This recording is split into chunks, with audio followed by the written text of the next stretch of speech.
When you're starting a company, you need three key things. You need to have a vision for what you're building, not a short-term, get-rich-quick kind of gimmick, but a long-term vision for a company that deserves to exist for a good period of time. You need a value proposition. You need a secret, something that differentiates you from all the other people who are trying to build potentially something similar. And at least as important, probably the most important, is you have to have a set of values that describe what you care about. Apart from the customers and the revenue model and the technology and all those other bits, what are the values that define your culture? In my experience, the teams that have a set of cultural expectations of themselves, their employees, how they treat each other, how they treat their partners and customers and investors, those are the teams that go the distance. When you're going through that valley of despair, because nobody goes to the summit right away, if you're going to build a company, you are going to have those white knuckle moments. You are going to feel that all is lost several times along the way. What gets you through those rough times is shared culture. Working on hard problems with smart, hardworking people who share your values. When you're going through a difficult company building moment, culture is what carries you forward. We say people, customers, product in that order because we recognize that when you're building a new company from scratch, people come first.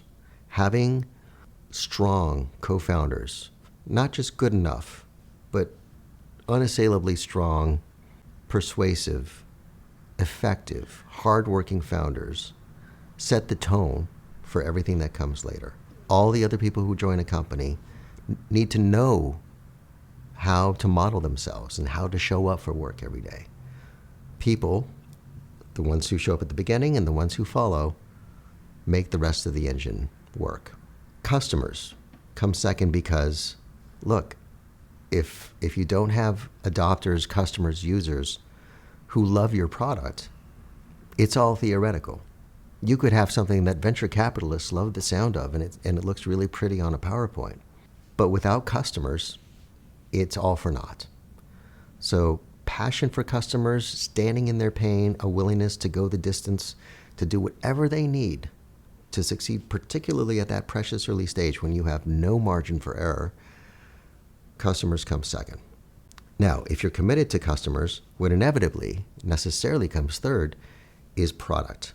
Standing in the customer's pain, understanding what the product needs to be about.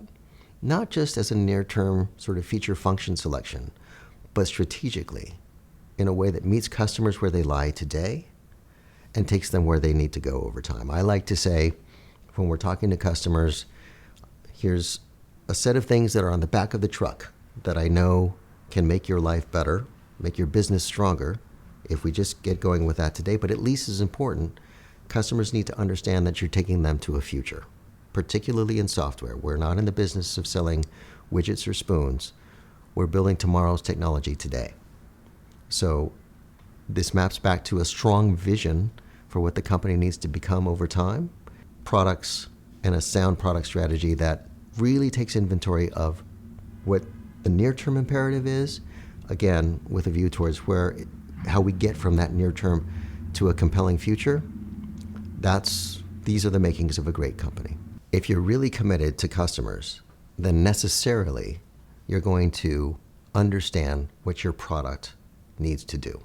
Standing in the customer's pain is the first condition that leads naturally to an understanding of a product that doesn't just meet the customers where they lie today, that's important, but also takes them to a compelling future over time. I like to say, when we're talking to customers, here's what I have on the back of the truck, and here are the ways in which it makes your life better immediately. You have a pain that we can solve now. But that's not good enough, because an enduring product strategy necessarily entails the articulation of a journey that takes the customer from where they're at today to a future that is expansive and inspiring. It makes the people who buy your product more successful. Careers are based on their acumen in selecting you to help them make their own business better The tricky part is that we're operating in a very sort of high velocity environment. So we have to understand where that puck is headed and articulate a product strategy that doesn't just, again, handle the near-term problem, but really maps to a fast-moving future. With these conditions in place, you've got the makings of a great company.